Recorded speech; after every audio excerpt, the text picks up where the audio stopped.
asalaamaaleykum dal leen ak jàmm dañu koy door ak Sud Quotidien muy waxtaane mbirum Macky Sall diggante bi am ci li muy diggee ak li muy jëfee ne doxalin bi daal jar na ñu samp ci ab laaj ci conseil des ministres bi mu doon amal bërki démb ci àllarba gi président Macky Sall benn ay bés rek ginnaaw gi mu jëloon dogal ni day déclassé bande filao yi nekk fële ci Géejawaay maanaam daal ubbil ko ñenn ñi ëttu yéenekaay bu xub Sud Communication di ñu xamal ne ci conseil des ministres boobu la nag njiitu réew mi ba tey daal mi ngi soññ gouvernement bi ñu fexe daal ba gën a aar suñu àll yi jaarale ko ci lii ñu duppee classement maanaam daal jël ay àll yoo xam ne kenn waru fa teg loxo wuute bi ñuy seetlu nag ci li njiitu réew mi bëri di diggee ak yenn ci yi nga xam ne mooy ay jëfam daal tax na ba fi mu toll nii daal kenn xamul ci dëgg-dëgg daal fan la régime bi bëgg a yóbbu suñu réew suñu naataango yi faree ci avenue Bourguiba di ñu xamal ne ñu wax ko am déet daal yenn saay day defee lool ngir xam daal lan mooy taxawaayu régime bi ci yenn ci ay ponk ni mu toogee ci bopp réew mi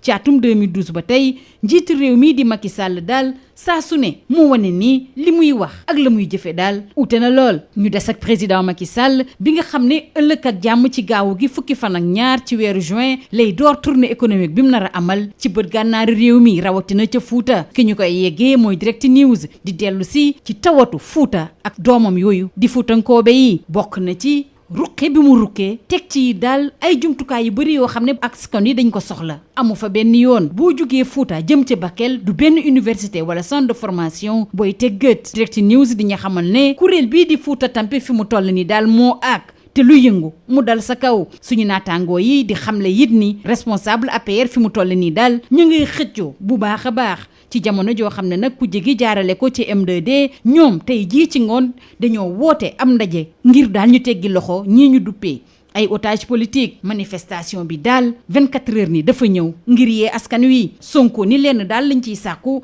mooy juróom-ñetti manifestant jëmale woon ci yëngu-yënga liñ fi nemmeeku woon ci diggante février ak mars daal Macky Sall teggi leen loxo njiitu Pastef les patriotes yokk ci ni xeex bi tàmbali na wante jeexagul fileeg nag bi la situation di wéy manifestation bi nag waa l'info méngale kook ñaareelu vague bu Ousmane Sonko jaarale ko ci manifester biñ fas yéene amal ak waa M2D Sonko di soññ militangam yi ak képp koo xam ne ci askan wi wàllu yoon soxal na la daal nga ñëw jàppale leen ci Sonko yemu ca nee na kii di Macky daal joxul gëdd kenn moom daal jaay doole la fi nekkee M2D tax na daal ba Sonko génn ci tekk-tekkaaral bi mu nekkoon bu ñu sukkandikoo ci critique ñu wax nag ci gënub àdduna Abdou Faye ci commissariat central bu Ndakaaru Soleil di nga xamal ne autopsie bi ñu doon amal ci néew bi daal firndeel na bu baax a baax ni ab xaru la mu sukkandiku ci certificat genre de mort bi nga xam ne moo bawoo ci chef de service bi toppatoo wàll wi ci hôpital général Idrissa Pouye bu Grand Yoff autopsie bi day firndeel xaru bi wante bu ñu sukkandikoo ci Vox Populi njaboot gi daal àndu ci benn yoon loolu it di gis-gisu waa réew mi quotidien ndijaayu ndem si yàlla soosu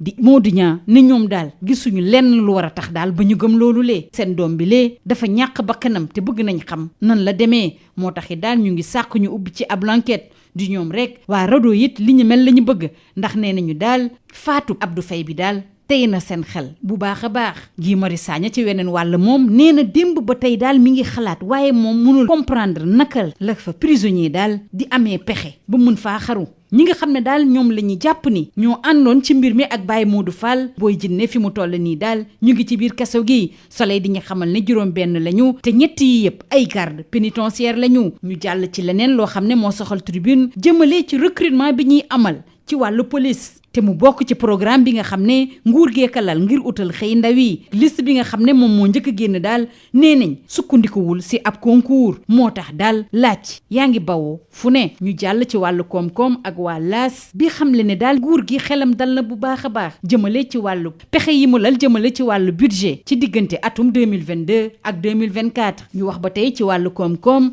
ak waa Les Échos bii waxtaanee wàllu marché public yi faral bi nga xam ne daal dañ ci faral yenn entreprise yoo xam ne bawuñ suñu réew di ci waxtaane wàllu Abdoulaye Sylla Ecotra ak ñi nga xam ne ñoo fay liggéeyee nga xam ne dañoo jalgati charte yi ñu jàll ak waa Libération ci li nga xam ne moo xew fële ca Parcelles Assainies benn borom ñaari tur daal moo ñëw foofule daal di wax ndaw yi fa faree ne képp ku sekk ak moom dana la jox xaalis bu bëree bëri ci mujjanteel ga sax police moo ko teg ak ndëgg sërëx ànd ceeg kenn ci ndaw yooyu le di Mbe Diouf ñu ñu jàll ci leneen loo xam ne it soxal na waa Le Soleil mu soxal soxna yi jëmale nag ci yenn ci ay jumtukaay yoo xam ne Ovid lañ leen duppee donte mbir yi jar na lool ci réseaux sociaux yi dara amu ca bu ñu sukkandikoo kenn ci gynécologue yi di docteur Abdoulaye Diop am na sax ay jigéen yoo xam ne mbir mi saf na leen sàpp ba noppi ñu waxtaanee wàllu tàggat yaram ak laaj bi nga xam ne moom la waa SAT samp tey jilee ne Ismaïla Sarr ndax ci càmmoñ wala ci ndeyjoor la gën a xarañee waa SAT di waxtaanee wàllu handball rawatina jongante ci biir mbokk bi nar a am ci diggante Guinée ak Sénégal ni gaynde yi dañoo taxaw temm ngir mun a bokk ci kaar yi Coupe d'Afrique des Nations bu handball ñu jeexale ko waa sunu lomb bi waxtaanee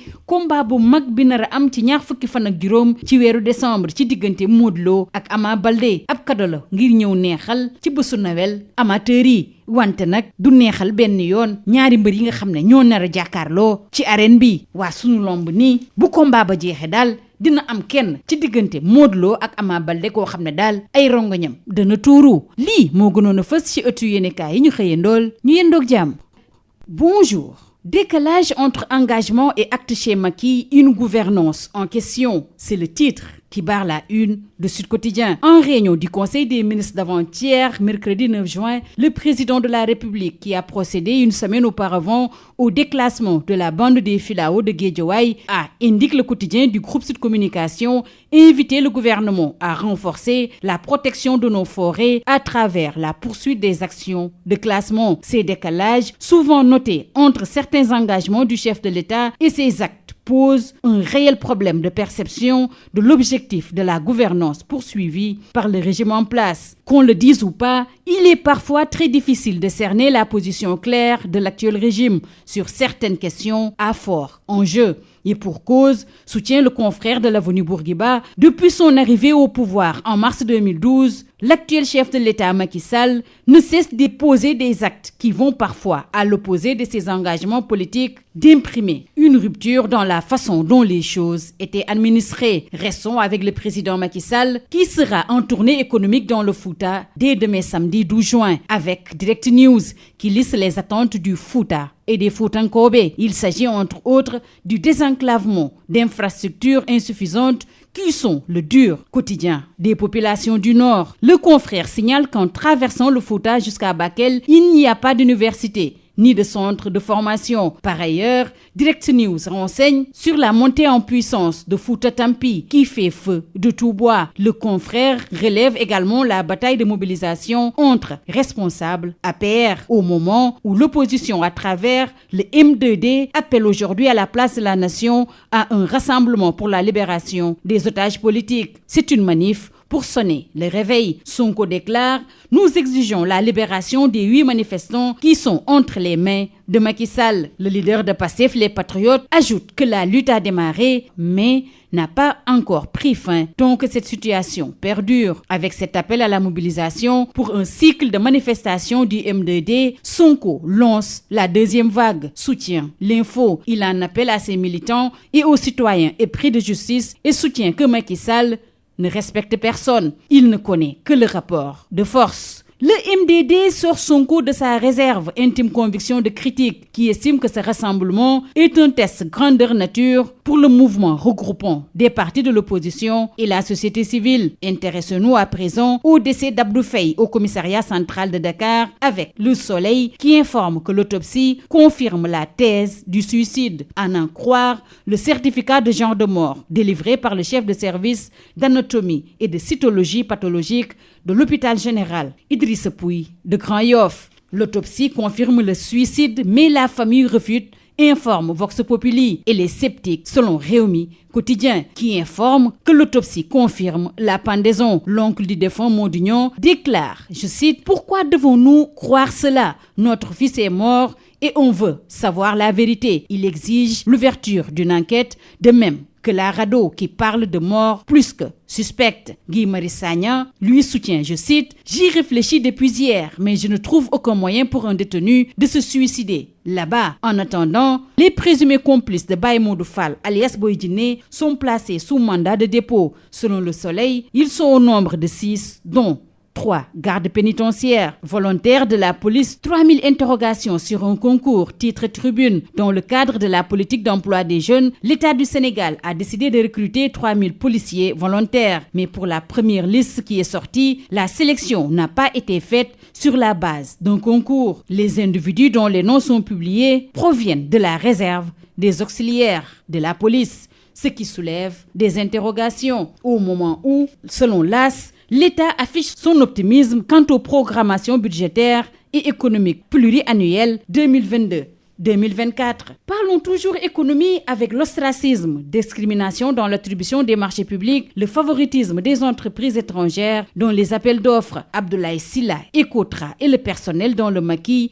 soutient les Échos. Libération revient sur la rocambolesque affaire de mœurs aux Parcelles Assainies. L'homosexuel harcelait des jeunes et leur proposait de l'argent pour satisfaire sa libido. Piégé par la police avec l'aide de MB Diouf qu'il harcelait, Cheikh Diagne, qui a échappé au lynchage après son arrestation, débarque sur les lieux avec 2 préservatifs dans les poches. La transition est toute trouvée pour parler de la nouvelle lubie des femmes avec le soleil, les dangers des ovules détox. Le confrère signale que dans les réseaux sociaux, la promotion du produit détoxifiant à qui les vendeuses confèrent des propriétés d'une ovule fait fureur. Seulement un gynécologue, en l'occurrence Dr Abdoulaye Diop, met en garde contre l'usage de ces ovules artificiels. Déjà, des femmes subissent les conséquences des effets contraires. En sport, SAT, le quotidien du sport, s'interroge ce matin. Ismaïla Sarr, meilleur à gauche qu'à droite. SAT s'intéresse également à la CAN de handball, derby électrique Guinée-Sénégal. Les Lions visent l'écart dès ce soir. Terminons par Sunulombe avec le combat royal Modou Lô Ama Baldé. Un cadeau empoisonné le 25 décembre. Un gros cadeau de Noël attend les férus de lutte, mais un cadeau empoisonné pour les 2 adversaires qui seront seuls dans l'enceinte, à savoir Modou Lô et Ama Baldé. À la fin de la confrontation, un des 2 lutteurs versera de chaudes larmes. C'est tout. À vos journaux et très bonne lecture.